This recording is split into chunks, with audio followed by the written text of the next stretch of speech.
नमस्कार, मैं हूं विनय सिंह और 7th से लेकर के 10th जेपीएससी के बीच में क्या अंतिम मोमेंट पर किस प्रकार की तैयारी होनी चाहिए। जब एग्जाम एकदम नजदीक आ जाता है तो स्टूडेंट्स को याद कुछ भी नहीं रहता, मतलब वो जितना चीज पढ़े हैं या पढ़ रहे हैं वो भूल जाते हैं।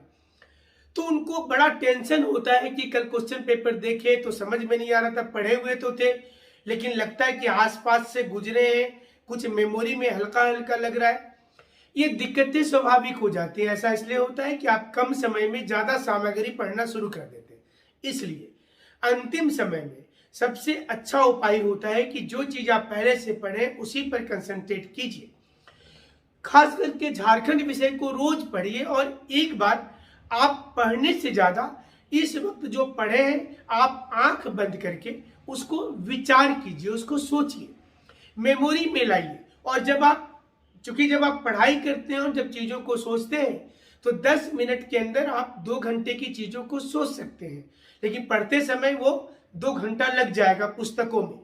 आपने अगर नोट्स बनाया होगा तो उसको नोट्स को खोलिए और अब सोच करके फिर से देखिए कि कहां पर आपकी मिस्टेक हो रही है। बहुत से लोगों का टेस्ट सीरीज है, बहुत से करेंट इवेंट वाले भी पुस्तकें हैं, बट आप अगर झारखंड सरकार के साइट को फॉलो करते रहे तो हमें नहीं लगता है कि किसी चीज की आपको जरूरत महसूस होगी। लेकिन कोई भी टेस्ट सीरीज को अगर आपने लिया है तो उसको अगर एक टेस्ट को कम से कम 4 बार 5 बार जरूर से दीजिए, जिससे आपको आइडिया मिल जाए। लेकिन एक साथ चारों टेस्ट मत दीजिए, मतलब बहुत से ऑप्शंस होते हैं कि एक टेस्ट को आप 3 बार दे सकते हैं, 4 बार दे सकते हैं। तो आप पहले लाइन में अगर आप सपोज कीजिए कि 5 टेस्ट दे देते तो उसके बाद फिर कम से कम 2-3 दिन के बाद फिर से वो 5 टेस्ट को दीजिए, जिससे आपका कॉन्फिडेंस लेवल अधिक हो पाएगा। नया चीज एकदम से मत पढ़िए, कोशिश कीजिए कि हम उतना ही क्वेश्चंस बनाएं जितना जितना से आपका काम चल जाए। और ये मत सोचिएगा कि अगर नेगेटिव मार्किंग किसी एग्जाम में नहीं है तो हम धुआंधार तुक्का लगा दें, उससे कोई विशेष फायदा नहीं होता। हाँ, किस्मत के बदौलत 2-4 क्वेश्चन सही जरूर हो सकते हैं। लेकिन यहाँ पर सवाल ये भी उठता है कि जेपीएससी जैसी कठिन परीक्षा में जिसमें इतना कम कैंडिडेट, सिर्फ 3750 लोग ही पीटी पास करेंगे, ऐसे में आपकी सीट कैसे सुरक्षित रहे। आप सिलेबस अपने पास जरूर रखे होंगे और देखिए कि किस से कितना क्वेश्चन आ रहा है। आप इस वक्त अपने कॉपी और पुस्तकों पर ध्यान दें ज्यादा से ज्यादा। और जो हमने बताया कि मेमोराइज टेक्निक जो होती है वो बहुत जरूरी होती है। अगर आप मुंडा पढ़ रहे हैं तो मुंडा के साथ आप हो को, बिरहोर को, आप उसको दोनों को कोरिलेशन करिए। आप अगर इतिहास पढ़ रहे हैं तो एक बार विचार करके आप प्राचीन भारत, झारखंड के प्राचीन भारत से लेकर आधुनिक भारत को विचार कर सकते हैं, इसमें 2 घंटा लगेगा।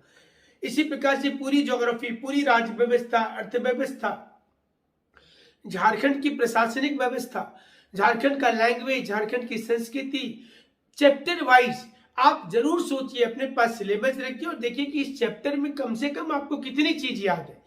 जब आप अपने मेमोरी पर भरोसा करेंगे तो बहुत ज्यादा यूट्यूब चैनल, सोशल मीडिया, ये प्लेटफॉर्म, वो प्लेटफॉर्म में आप फंस जाइएगा। जैसे होता है ना कि ट्रेन आ रही है और अंतिम समय में घोषणा हो जाता है कि 8 नंबर प्लेटफॉर्म पर है, तो दौड़ करके वहां जाने लगते हैं, तब तक पता चलता है 2 पर ट्रेन आ गई।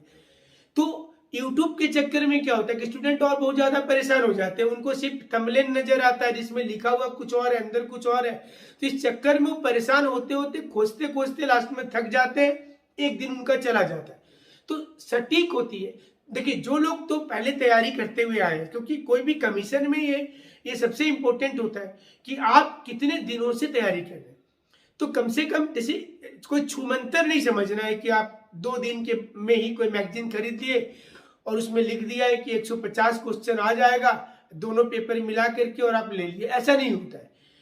आपने जो पहले पढ़ाई किया वही आपके साथ सॉलिड है, उसके साथ ही आपको रहना है। लास्ट मोमेंट में बहुत ज्यादा भटकाव नहीं होना है, क्योंकि अगर 3.5 लाख बच्चे कहीं पर फॉर्म भरते हैं तो तकरीबन 30 से 40 हजार बच्चे उसमें सीरियस कैंडिडेट होते हैं जो अपने आप को एक माहौल में रखे हैं, तैयारी कर रहे हैं, मेहनत कर रहे हैं, एनर्जी लगाए हैं।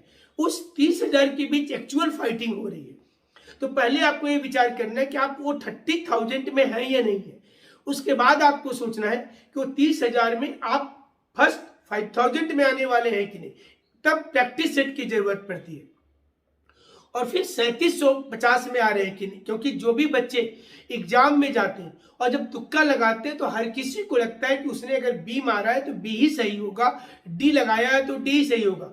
उसका कारण क्या होता है कि अगर कोई क्वेश्चन मान लीजिए सिंपली से पूछा जाता है कि एरिया के अनुसार में से सबसे बड़ा इसमें से कौन सा शहर है, धनबाद, बोकारो, रामगढ़, जमशेदपुर, तो आपको क्या लगता है, जो लोग तुक्का लगाने वाले हैं उसको लगता है कि वो तो सारे शहर का नाम सुने थे, मतलब उनका जान पहचान है क्वेश्चन के साथ में, फिर उसको लगता है धनबाद में टिक कर दिया तो यही सही होगा, किसी ने रामगढ़ कर दिया तो यही सही होगा, जमशेदपुर।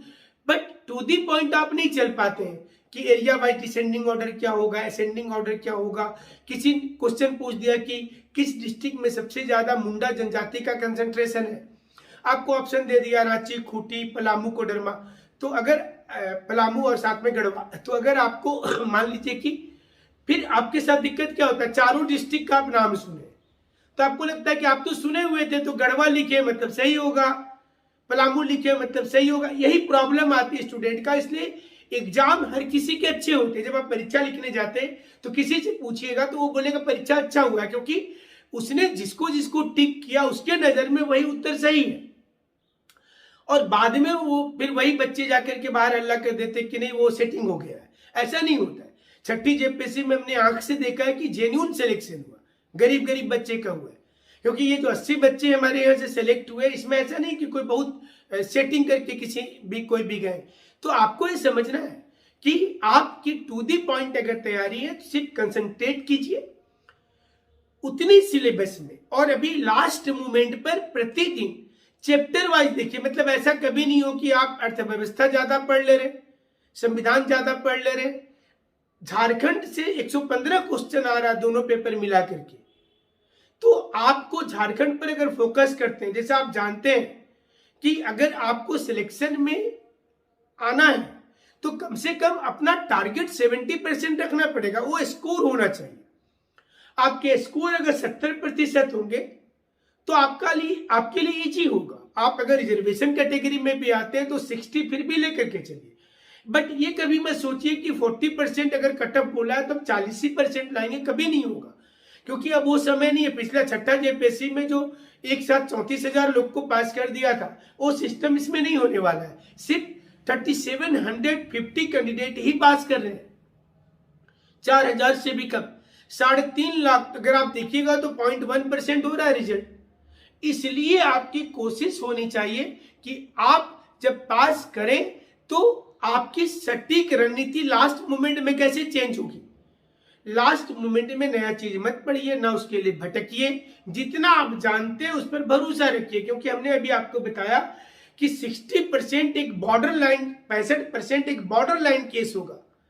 जैसे क्रिकेट में जब आप बाउंड्री लाइन पर कैच होता है तो थर्ड एम्पायर के पास चला जाता है और वो बैट्समैन के दिल में धुक धुक करता है कि वो आउट है कि नॉट आउट है। तो हम ऐसा नहीं करना है, आपको इतना स्कोर कर देना है कि आप वो मे बी और मे नॉट बी में नहीं रहे। मतलब आपने इतना स्कोर करना है कि आप आसानी से परीक्षा पास कर जाए। और ये कट ऑफ स्कोर जो 70% करेंगे, मतलब एक क्वेश्चन 2 नंबर का है तो 140 पहला पेपर और 140 दूसरा पेपर, तो 280 हो जाता है। आपको कोई नहीं हटा सकता। 280 एक फाइनल कटअप मान करके चले। हाँ, ये हो सकता है कि 260 में भी सिलेक्शन हो, बट वो बॉर्डर लाइन केस होगा। लेकिन 200 नंबर 210 नंबर में सिलेक्शन होना नामुमकिन होगा। आप अपना स्कोर बढ़ाइए। एग्जाम में हर क्वेश्चन इंपॉर्टेंट होता है। तो आपको एक तो तरीका और है कि आप जब क्वेश्चन बना रहे हैं ना, तो बहुत का उत्तर क्वेश्चन में मिल जाता है, उसी में पढ़ते पढ़ते मिल जाएगा, इसलिए हड़बड़ाना नहीं है। अगर आप किसी का उत्तर नहीं जानते तो उसको उस वक्त में उसको घेर देना है। लेकिन याद रखिएगा कि आपको मैक्सिमम का उत्तर, मैक्सिमम नहीं बोलेंगे, कुछ का उत्तर जो यहाँ पर ऑप्शन से दूसरे जगह पर क्वेश्चंस रहता है, उसी में हो सकता है 3 नंबर पे कोई क्वेश्चन है, वो 76 नंबर पर ऑप्शंस में चला गया हो।